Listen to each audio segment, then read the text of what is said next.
தனுஷோட ஜோடியா நடிக்கிறதுக்கு நோ சொல்லிட்டேன். இந்த மாதிரி இப்போ சிறகடிக்க ஆசை சீரியல்ல மீனாவா நடிக்கிற கோமதி பார்த்தீங்கன்னா, அதிரடியா ஒரு சில விஷயங்கள் ஷேர் பண்ணியிருக்கிறாங்க. ஸோ அது குறித்து பார்க்கலாம். ஸோ சினிமா நடிகைகளை போல இப்போ சீரியல் நடிகைகளுக்குமே பார்த்தீங்கன்னா, ரசிகர்கள் மத்தியில பயங்கரமான ஒரு ரீச் இருக்குது. விஜய் டிவியினுடைய டிஆர்பியை தூக்கி நிறுத்திட்டு வர சீரியல் தான் சிறகடிக்க ஆசை சீரியல். ஸோ ரசிகர்கள் மத்தியில் பிரபலமான சீரியல்களில் ஒன்றா இந்த சீரியலில் மீனா கேரக்டரில் நடிச்சிட்டு வர நடிகை கோமதி பிரியா பார்த்தீங்கன்னா இருக்கிறாங்க. முதல்ல தெலுங்கு சீரியல்களில் நடிச்சிட்டு வந்த இவங்களுடைய நடிப்பை பார்த்து தமிழ் சினிமா சீரியல்களில் பார்த்தீங்கன்னா இவங்களுக்கு நடிக்கிற வாய்ப்பு கிடச்சிது. இந்த நிலையில் படத்தில் நடிக்க சான்ஸ் கிடச்சி அதை நிராகரிச்சிட்டதா முன்னாடி பேட்டு ஒன்றில் பார்த்தீங்கன்னா கோமதி பிரியா பேசின விஷயம் வந்துட்டு இப்போது பலருடைய கவனத்தையுமே ஈர்த்துட்டு வருது.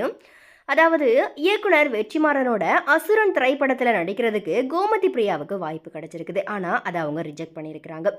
அந்த படத்தில் தனுஷோட இளம் வயது கேரக்டருக்கு ஜோடியாக நடிக்கிறதுக்காக கோமதி பிரியாவை ஆடிஷன் பண்ணி செலக்ட் பண்ணியிருந்தாராம் வெற்றிமாறன். ஆனால் அப்போது தெலுங்கு சீரியலில் அவங்க பிஸியாக நடிச்சிட்டு வந்ததுனால இந்த படத்தில் நடிக்கிற வாய்ப்பை ரிஜெக்ட் பண்ணிட்டாங்களாம் கோமதி.